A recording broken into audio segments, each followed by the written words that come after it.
Is it really worth spending more money on a company that pays attention to detail, or is the cheaper option just as good? Welcome back to the Security Bros. My name is James. This guy is Ken. Today we're discussing some of the, worst installs that we've ever seen, and we've seen a lot.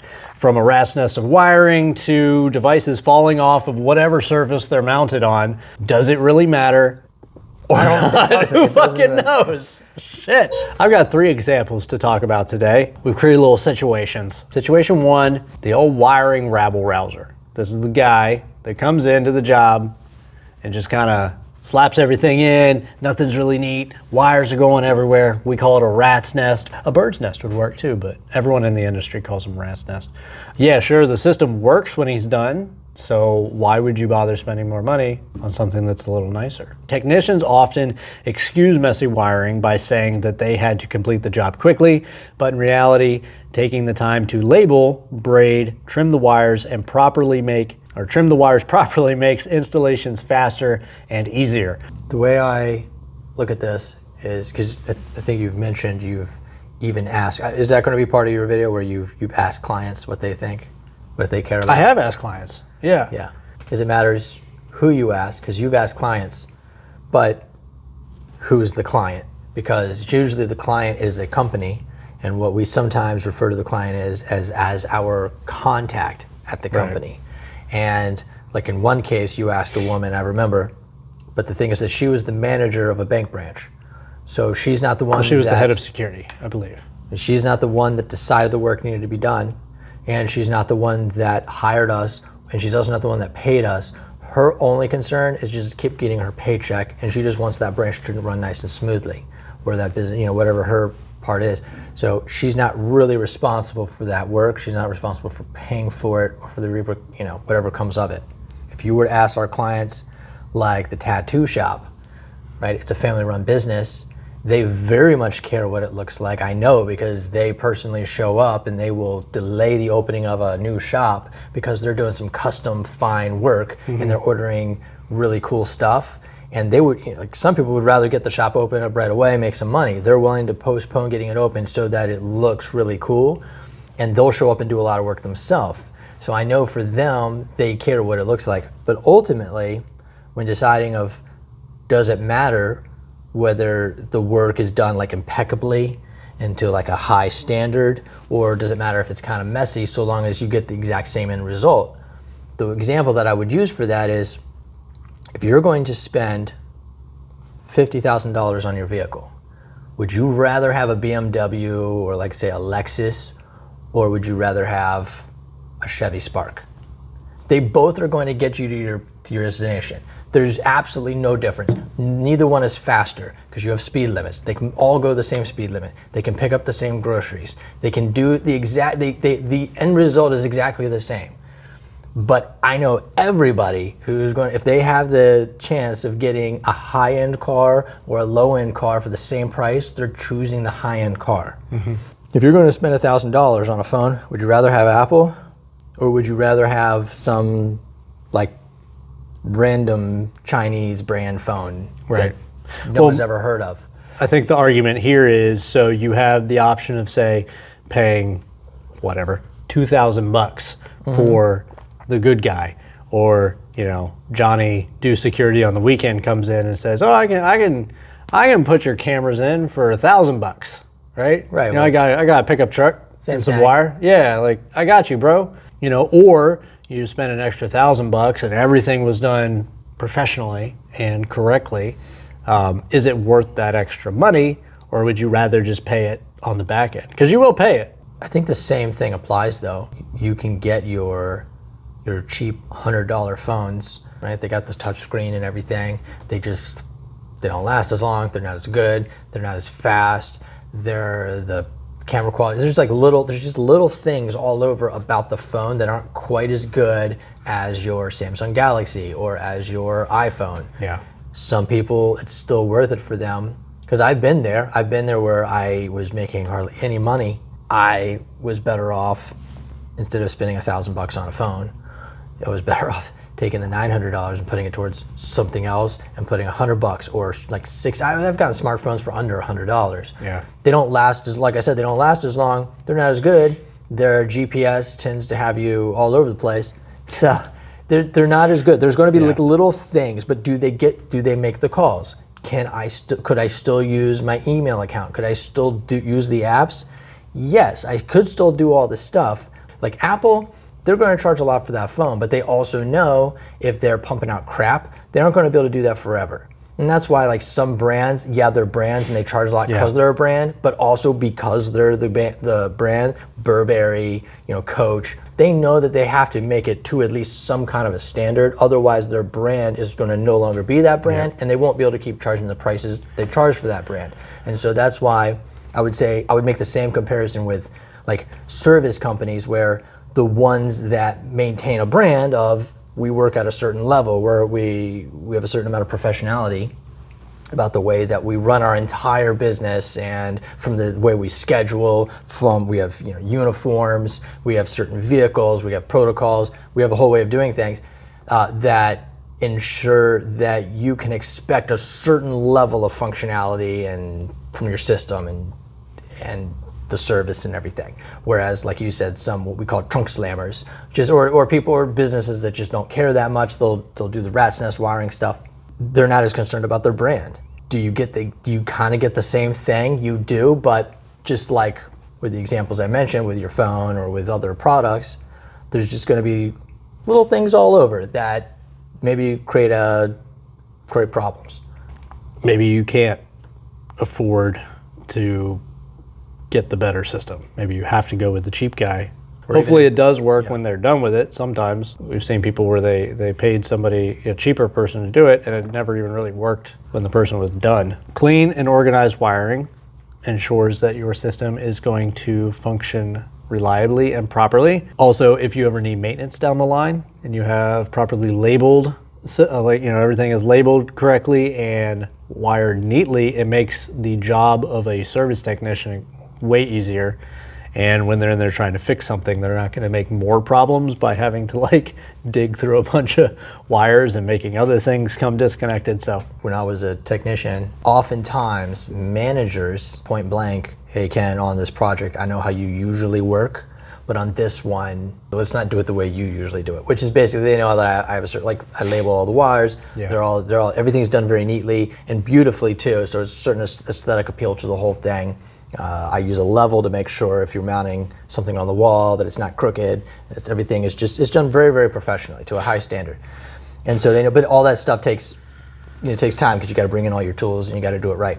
And so they'd say, Ken, this is one of those things we got to crank it out. There's not a lot of man hours in the job. This is just something we have to blow out. And now we get that quite often because the way that they would sell it. The job is they were always trying to be competitive so that they win the job, but then they never have any time in the job to do the job right. But then when the customer complains if there's an issue, it always gets pushed down into whoever installed it. And then it would be, this installer, this technician, and then they basically have to take the heat for it. So it's like, we want you to hurry up and do it and don't worry about doing it nicely, but if there's an issue, we're also going to blame you for it. And now for me, I didn't worry about that. I never let any of that bother me because I only worked one way. And part of that comes back down to branding because I had that was my personal brand. I know that can kind of sound kind of silly, but like all the other guys, everybody would if there was ever a complaint this wasn't done very well, and they weren't sure which, there maybe was multiple people in the job, they weren't sure who did it.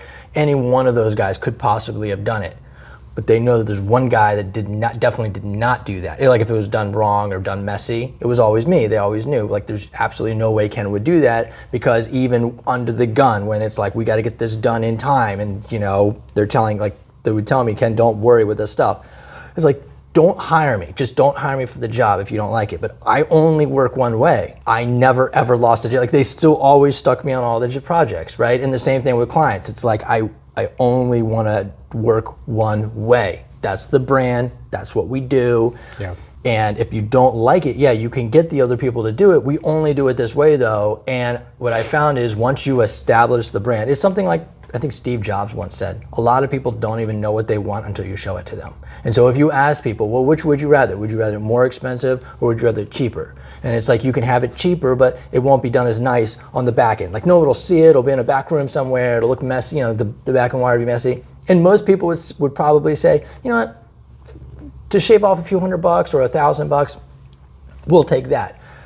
But the thing is, I don't offer it either way. It's not like it's an option. What they have to decide is, would you rather work with this company who charges this much and does it at this level, or this other company that's less and does it at a lower level? The technicians who have the wherewithal to come in and do a really good job and neat work, those are the guys you want on your team, because the mentality that forces them to want to do that clean, neat work also means that they're probably not just fucking off with the rest of their job, right? I see what you're saying. And that's what I'm saying. The kind of person that is going to take the time to do things very neat and structured, that is an indication of how they think and just how they work throughout their entire job from start to finish. And you, if you're a customer, will want that because, it's not just, oh, I get a neat panel, or like all the wiring is neat. Cool. Yeah, okay. Objectively, maybe that's not as important, but my point is that the company and the technicians that are constantly putting out the neat work are also bringing that same mentality to the rest of the service that you're getting. Often when we respond to requests for service on an access control system, we find that there are key components that have been installed incorrectly or just left out altogether for whatever reason. For like an access control door with a mag lock, there's supposed to be a push to exit button. And a lot of times this gets left out. Somebody will just stick like a motion up top, or it'll be reversed, right? They'll have the push to exit button, but no motion. You need three things. You need a mag lock, you need the motion sensor, and a push to exit button to meet the code requirements for that particular access control setup.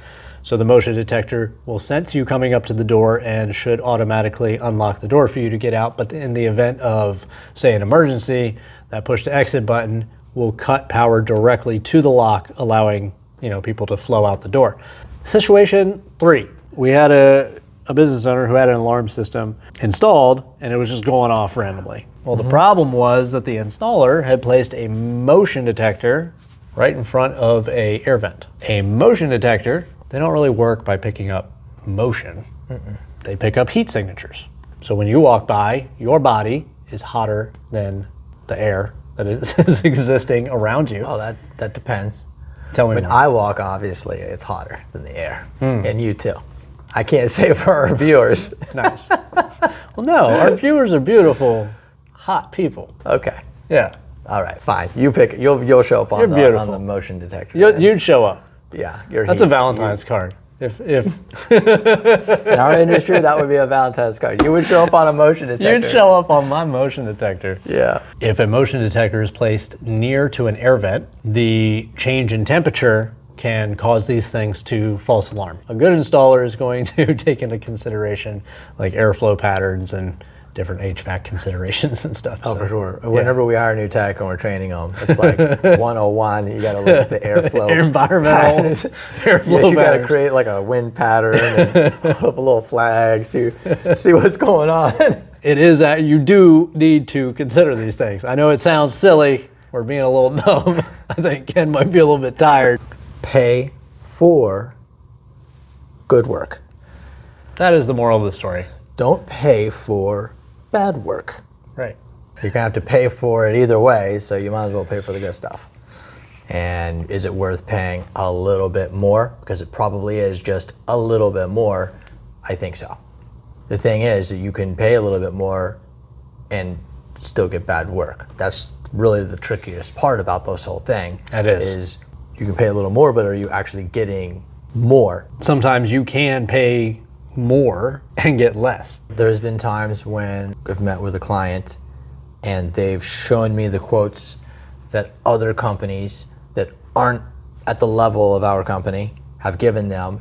And sometimes these quotes are like 3 times the price. It would be like, we'll go in and say, oh, that's a small thing, it's $5,000. And this other company is trying to charge them $15,000. In that case, they're not getting 3 times the quality of work by just paying. It doesn't. They're actually getting less quality of work, which is the ironic part of it, the whole thing, because I see who these, which companies are sending these quotes out. The client will say, if you were to put your quote was just like a little bit less than theirs, it would get accepted because it would be the cheaper quote. There's this expression, how you do one thing is how you do anything, or how you do anything is how you do everything. My price has nothing to do with their price. Like, you can show me their $15,000 quote, and when my price comes in, it's still going to be at $5,000 if that's what we charge. I'm not going to come in at $14,000 and be like, oh wow, this is still like a lot more than I was going to charge. It doesn't matter. I didn't ask to see the quote. I don't really care about seeing the quotes. It's interesting, but all that tells me is, wow, you guys were getting really overcharged for this because our price is much lower, our quality is higher. What's on the table is not always even price. Sometimes you get a better job for less money. I remember one time we needed some graphic design work done, and I was like looking for some really good stuff. I mean, nothing that blows me away, but just high quality stuff. And so this girl wanted to charge $300, and it came back and it wasn't anything that I asked for. And I was like, this is not what I asked for. And she's like, yeah, but what you were asking for would require Photoshop, and that's not what I do. And I'm like, well, then you should have just told me that you can't do the job instead of charging me $300. And she wouldn't give me my money back either. So I went to another guy, and I was like, what would you charge me? And he said, I'll charge you $12. And for $12, he did the whole Photoshop thing. He changed like colors of stuff. Like he did it all. It was great. High quality, $12. $300, couldn't even do what I wanted at all. $12 got me exactly what I needed. It's this idea that you'll get what you pay for, or pay more, get more. Not always the case. But if it is the case, which is what you're talking about, if it is a matter of, hey, this guy's cheaper, but he fucks up your shit. Right. Like, you're going to pay for that in the long run, or in the medium, like you're going to end up paying for that at some point. It just isn't going to be now. And I think it's the same example I gave with the janky cell phone situation. I didn't have the money, so I had to go with the cheaper phone. Like, I needed the apps because when I first started my business, I had to do everything at the cheapest level. Everything had to be like as cheap as possible. The shelving was plastic. The phones were who knows what. Could it make the phone calls? Could I do the email? Could I have the work apps? Yes, but I had to change phones more often. They just overall gave me more trouble. And when you have more money, a lot of times spending a few $100s more to not have to deal with all that trouble that ends up costing you more time. Yeah. Sometimes it's worth it. And that's why now I get the name brand phones. When I get a new phone, I get the latest model. It's expensive, whatever. But that's where I am now. That wasn't where I was when I started. Same thing with vehicles. When I was more broke, I bought the used vehicles that gave me constant problems all the time. And then when I had more money, I bought the brand new vehicle and realized problems all the time. It's like, wow, right? It doesn't break down ever. Right. The tires last, the engine runs. I just don't have problems with my vehicle all the time. I'm not breaking down randomly in the middle of wherever. But then that comes at a $50,000+ price tag instead of a $5,000 price tag. A second ago you said, if you do, what did you say? You're like, the way you do one thing is the way you do everything, right? How you do anything is how you do everything. Right, there you go. If you meet up with this company to talk about doing some work and they're giving you super shady vibes, or they're like super pushy salesmen, trust your gut, right? You know what I'm talking about. But that culture probably kind of goes throughout the rest of the company, right? You'll get a better feeling from the right person. I feel like we talked ourselves into a circle of we're back to, it kind of could matter, might not really matter. Does it really matter? It depends on the guy. Well, it does, this sounds funny, but shit. it really does depend on, do you want to put up with a lot of little issues? If you don't want to put up with that, spend the money and get the more professional company. It's true. If you are okay having something that is like 60% operational, then maybe that's okay to have the cheaper thing. Depends where you are. Or if you just need something for show, like you're developing a building and you're planning to sell that thing in a year. And so you just want to put some security cameras up to make it look like you have a security system. You know, maybe you don't care about having the high quality thing because you're unloading the building. Okay, fine. Hey, I'm not judging it. You know, it's not how we do it because we're more about quality and we think a little more long term. But hey, if that's what you have going on, you know, you're trying to make a buck on flipping a building, then yeah, I guess it makes sense not to invest in the good thing. Let the next guy worry about it. If you get the crappier system, you're not going to end up enjoying it. If you pay more and you get the professional system, you're going to enjoy it. And if you enjoy this video, see what I'm doing there? See what you're doing. Like it so we know and share it so your friends know. Bye. Could be incompetence. Now could we're be back incontinence. It could be incontinent. It could be negligence. It could be negligees. Yeah. Someone losing their life so a customer can save money on their new security system. I can't be laughing while saying this. Son of a bitch. I was trying so hard.